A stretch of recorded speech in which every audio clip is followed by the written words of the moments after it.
The Shop 3, Sheep Eater. Written and read by W.P. Thrift, who can be contacted at Lantis Armstrong on Twitter. And cover art created by JD, contactable at Radix_L on Twitter. Chapter 2, The Return of the Shop.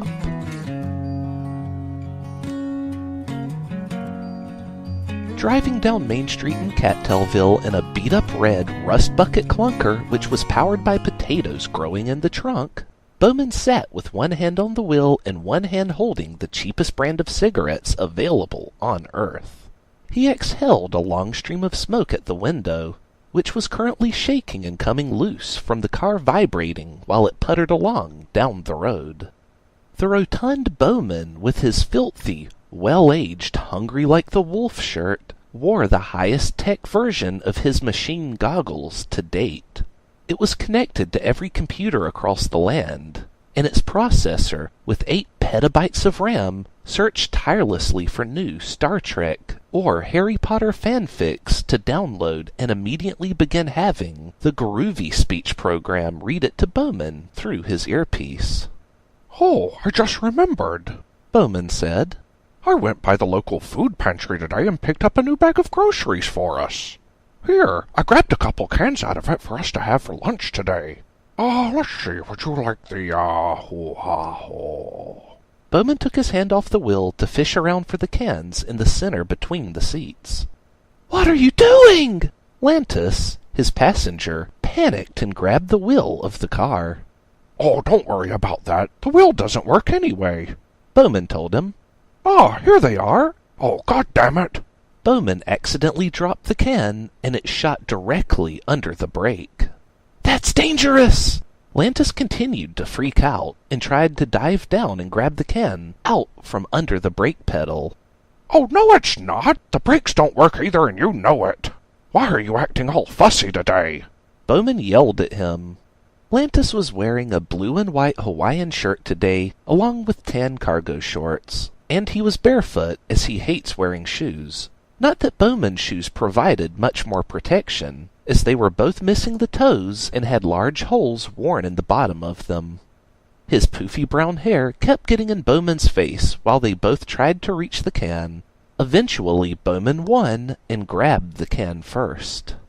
They both set back up just in time to see the car hit a pedestrian, who got sucked under the car and pulled something out from beneath it while fighting for dear life. A sudden hissing, chiseling sound erupted under the car, and sparks began shooting out the back. "Oh, goddamn muffler's dragging again!" Bowman yelled. "Oh, whatever. I'll duct tape it back on when we get there. Anyway, today's your lucky day. Here, you'll get to pick what you'd like for dinner. Let's see here." Bowman finished sucking down his cigarette and tossed the butt out the window, then held the cans in front of him with both hands. One read Gravy Orgasm, while the other was completely rusted with no label. "Looks like we've got dog food and canned tetanus. So take your pick." I'll have the dog food," Lantis said, though he felt self-degradating doing so. He lived most of his life as a dog, being raised by wolves in the woods near Bowman's house, until the day Miranda found him and he had followed her to Bowman's. Using a very thin, focused laser which he had developed while creating his new goggles, Bowman zapped the top of his can and cut a small circle around it, then tossed the lid out the window. He did the same for Lantis right after, though Lantis had to get his own lid out. Despite swearing he had never touched the sides of the lid, Lantis cut his fingers in several places while taking the lid out and tossing it out his own window, the glass entirely missing on his side. Lantis's nostrils flared up as he brought his nose close to inspect it. He had a particularly sharp sense of smell, but gravely wished that he didn't right now. The pungent odor of the expired dog food, a hint of rotten meat mixed with heavy oils within the gravy, was torture to him. But this would not deter him. He had built up a resilience against all kinds of smells while living with Bowman. The stuff in Bowman's can was yellow and soupy, and had something pink and spongy in it, which was sprinkled with dust that had fallen off the lid. Lantis's brown, chunky meat substitute was bloody from his fingers bleeding down into it. They drank their respective cans while driving through Cattailville, tossing the cans out the window when they were done. It was not the worst meal either of them had had this week. "Oh, we're almost there," Bowman announced. "Braking procedure, activate." They both opened their doors and stuck their feet out, holding on to something inside the best they could as their feet hit the ground.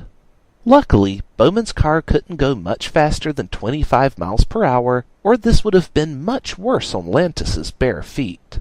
As he never wore shoes, they were tougher than most feet, but from frequently skinning his heels trying to stop Bowman's car, he had built up a thick callus which felt no pain. The car rumbled to a stop and immediately shut off without Bowman turning the ignition. It used no key. He just turned the ignition where the key should go to crank it up or turn it off. They both got out and pushed the car into a parking spot. They could hear the potatoes in the trunk jumping up and down excitedly. "Well, now you all shut up back there!" Bowman yelled at the potatoes. Walking up the sidewalk, Lantis marveled at where he was. It had been 5 years, but after all that time, they had returned. Not as mere renters, beholden to their landlord Paul, but rather as the owners. They had returned to the shop, and they were here today to officially reopen it. Bowman wasn't quite as awestruck, but rather walked straight up to the old shop and opened the door. The smell of mold and caked-in nicotine which bombarded him would have killed a normal person, but Bowman smoked so often that the air was actually cleaner than what his lungs were used to. The boards which had sealed up the back room had been torn down at some point. A cleaning crew had tried to wash out the horrors which Sheep-Eater had committed back there. They had failed, and one of their skeletons still clung to the window of the shop, a look of desperation in his final, dying position. It was deemed too hazardous to go back in there for him. Bowman grabbed the skeleton and tossed it out onto the street. He wanted to try and tidy this place up at least a little bit. Their old desk was still there, the one they had found in a landfill and covered in duct tape because the top was covered in sludge and bugs. The cuts in the surface were still there, and beneath it Bowman could see that the colony of insects had mostly died out. Many dried-up shells remained.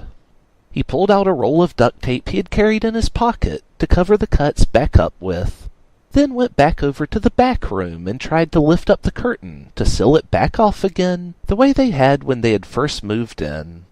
While the cleaning job in the back wasn't perfect, they'd still be able to use it for something. "We are going to be sleeping in the old sandwich shop, right?" Lantis asked, entering the room. "I don't think our old bedroom is safe enough anymore." "Oh, we can sleep wherever the hell we want. And ain't no asshole landlord around to tell us otherwise anymore, because I'm the landlord now. Oh, ha, ho," Bowman declared. They owned all 3 buildings now. After years of failing to sell this place off at police auctions, the price on it had eventually dropped down to 0, and still there were no takers. Bowman had scrounged up $3.50 to bid one day, and the auctioneer was quick to accept it, worried that this guy didn't realize what he was bidding on and would change his mind. The block of stores was a death trap, after all. However, it was their death trap, a place they could call their second home. Lantis left to start getting parts of the computers unloaded from the back of Bowman's potato car. While lugging in one of the towers, he had to ask, "So, when is the internet going to be turned back on?" "Oh, well, I actually already have internet. Don't know what you're going to do, though," Bowman replied. It was true. His goggles always allowed him internet access. Through those goggles, Bowman saw a virtual desktop, and he could bring up browsers and search the web with his mind. "Oh, come on! You know that the knights who say Ichi are expecting me!" Lantis protested. That was the name of his guild in the MMORPG, or massively multiplayer online role-playing game, that he played. Or rather, used to play, because he rage quit last week when paladins were nerfed again. "I thought you weren't playing that anymore," Bowman said. "We already agreed this would be the time to start up our own business because you finally stopped playing that stupid thing." "We agreed to do it now because you finally got around to filling out the paperwork to start our own business, after putting it off for the last 4 years," Lantis retorted. "Oh, there was just too much pressure on me to get it done," Bowman grumbled. "Besides, you always hated that game. You kept me up every single goddamn night bitching about everyone making fun of you." "No, I was making fun of them, because they're all horrible casuals that don't know how to play." "I thought you were the casual." That comment really hurt, because it was also kind of true. For the last 4 years, ever since he left the apartment, Lantis had moved into Bowman's room after Bowman had moved back home with his parents. His room having little more than a mattress on the floor next to a computer desk. There, he began to play Groundskeeper Online non-stop, 16 hours a day. There was nothing else for him to do. He had no job, no purpose, no place to go. Lantis disappeared from the real world and sunk himself into a virtual one. He had to live in Bowman's room, as the rest of the house wasn't safe. A nightmare creature lived beneath the cans which completely covered the living room floor. And also Bowman's dad, the legendary Sasquatch, liked to walk around naked, and nobody wanted to see that by accident. Despite Lantis's always online presence, rumors began to surface one day, likely spread by a rival guild, that Lantis had actually taken a shower once. This permanently tarnished his reputation amongst the elites and the hardcore, forever branding him with the Scarlet Sea. Lantis was condemned to the scarring title of casual player. Not that Bowman lived a much healthier life, just browsing the internet all the time and reading fan-made fiction, or rather, having a program read it to him. But even two no-lifers like these guys had to surface again. An idea they had both floated around when they did chat over the last 4 years was that they could start their own business again. Bowman wanted to do something important sounding, but it couldn't take too high of entry fee for the license. He was looking for something that cost between nothing and free. He found it. A secret agent license. He could be the boss, and Lantis could be his own personal stealth agent. Lantis agreed that he could be sneaky when he wanted, and that was all Bowman needed to hear to go for it.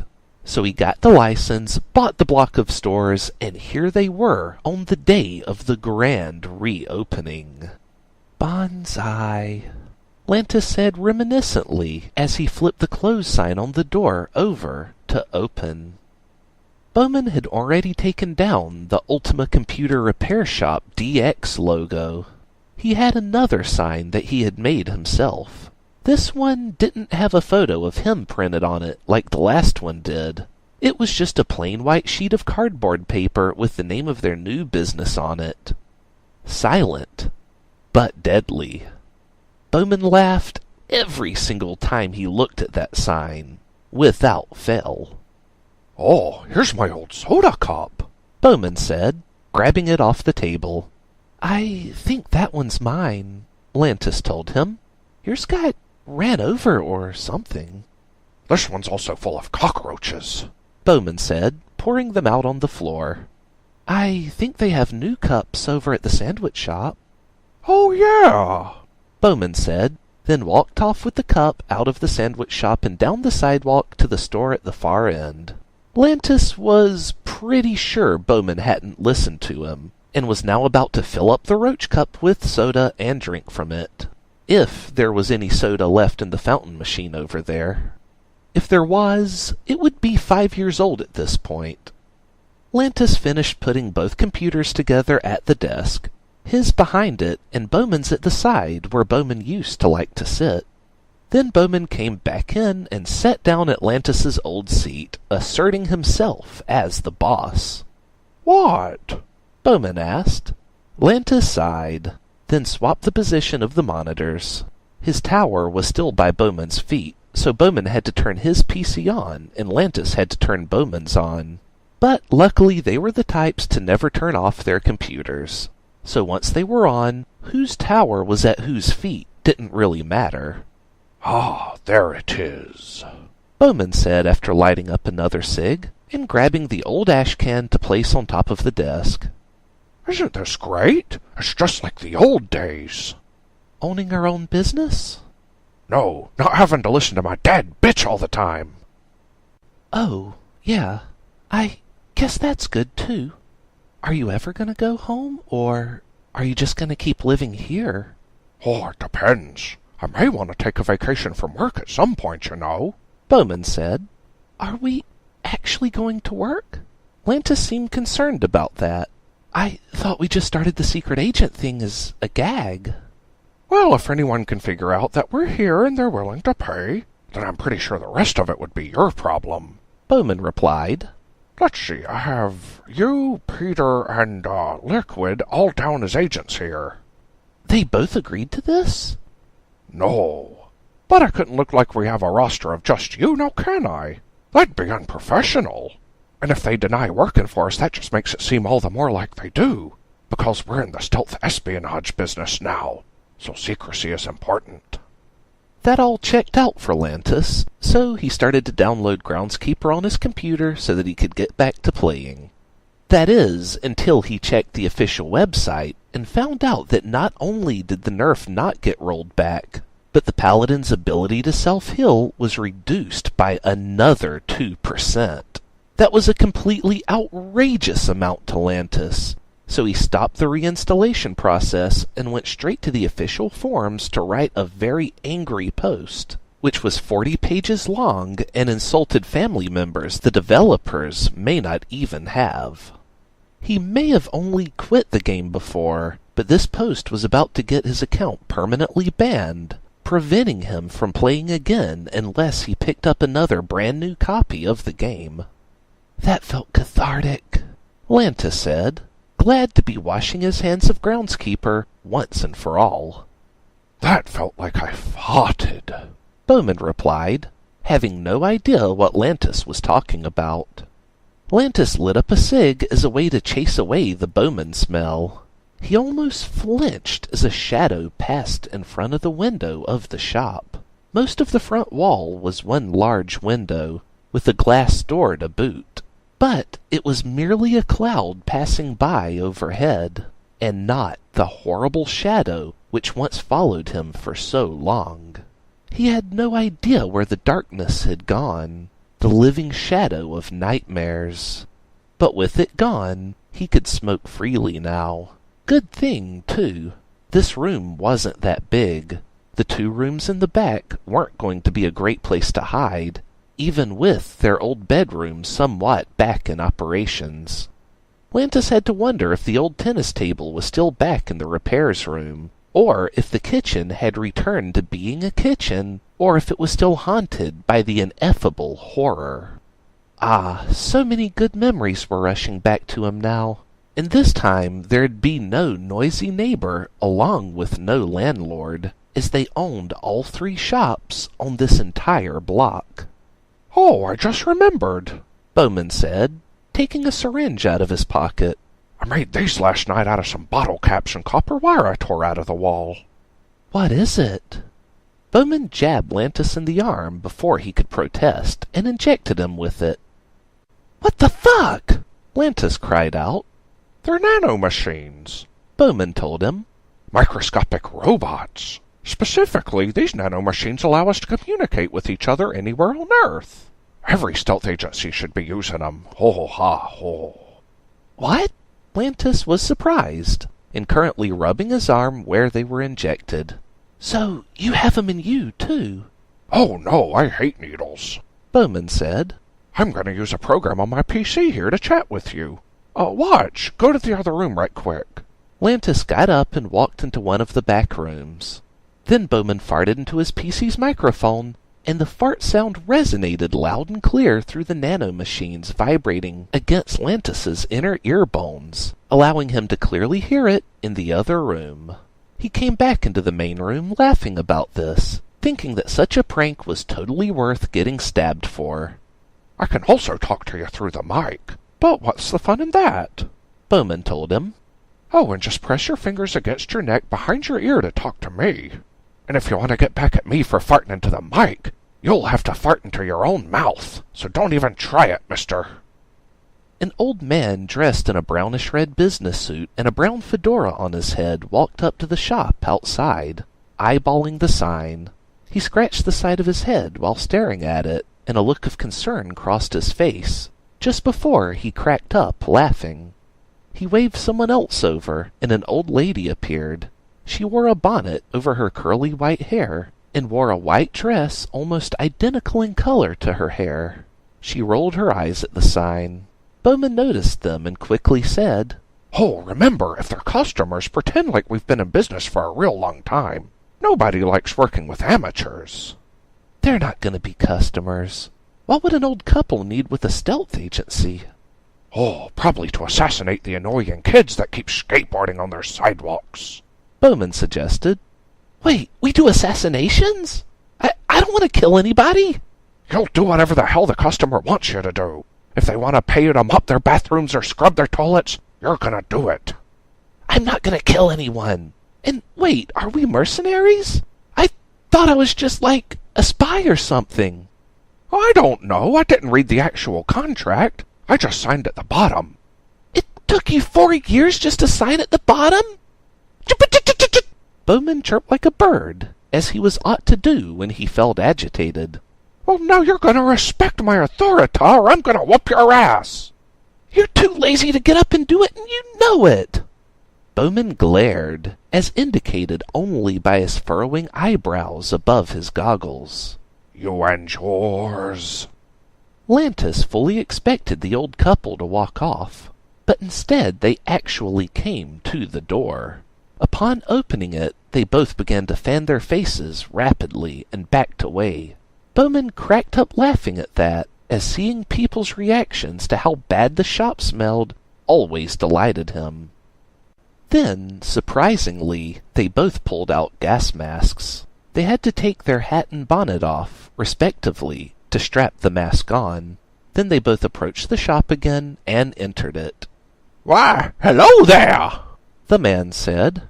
Greetings, the lady said. It's nice to finally meet the both of you. Well, you two are clearly at the wrong shop, Bowman said. Take her now, bye-bye then.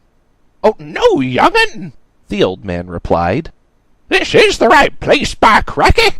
I'm Mr. March, and this lovely young lady is my missus. Mrs. March, that is.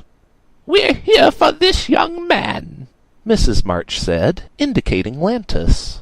We need for you to join us, and we're willing to pay handsomely for your services. This isn't a sex shop, Lantis said quickly. Oh, shut up, Lantis. I told you we're going to be doing whatever the customer wants you to do. Bowman snapped at him. So, I'm Bowman. Pleased to meet a paying customer. So, how much money are we talking about here? Don't you even want to hear about what we need him to do? Mr. March asked. Bowman shuddered. Oh, God, no. I don't even want to imagine what he'll be doing. To service you. Oh. Just give me the money and take him away and be done with it. It might actually be a number of years before we bring him back, Mr. March said. Yes, we must be very thorough, Mrs. March agreed. Bowman gagged and nearly threw up the canned tetanus he had earlier. I'm not doing it! Lantis stood up, backing away quickly. Now, young'un, don't be so hasty. Mr. March said. I've already got the check made out and everything. So, you're the boss here, yeah? I am. Bowman confirmed. The boss of silent, poetically. Bowman still found that name funny. Mr. March handed Bowman a check for $1 million. Bowman immediately shit his pants. Lantis, you get your ass out there and serve them with anything they want you to do, Bowman ordered. I don't want to! Lantis put his foot down. If you don't want to, look, okay, look, listen here. If you'll do it, I'll buy you anything you want off the $5 menu at your favorite fast food restaurant. Lantis gasped. He hadn't had a good meal like that in ages. He immediately agreed, and was thus led out of the shop by Mr. and Mrs. March. They escorted him to their very nice, very expensive, black stretch limo parked right next to Bowman's potato car. Lantis got into the back seat, and Mr. and Mrs. March joined him back there. Mr. March pushed a button on the intercom to tell the driver to head out. It was so nice back here. A purple velvet carpet covered the floor. A bucket of ice off to one side had several different bottles of champagne in it. There were multiple TVs on the wall in the back of the car. Tons of leg room. Everything was very clean, unlike where Lantis tended to live. He didn't know what was going on here, but the Marches took off their gas masks and put back on their respective hat and bonnet, and they gave him the biggest of smiles. He figured he would just roll with this for now. What was the worst that could happen? That concludes Chapter 2 of Sheep Eater. Tune in every Tuesday for new chapters. And please subscribe to be notified the moment they're released. If you would like to reach me, you can do so at Lantis Armstrong on Twitter. That's LANTISARMSTRONG. Thank you for tuning in, and we hope you'll join us again for next week's chapter, The Georgia Peach Farm.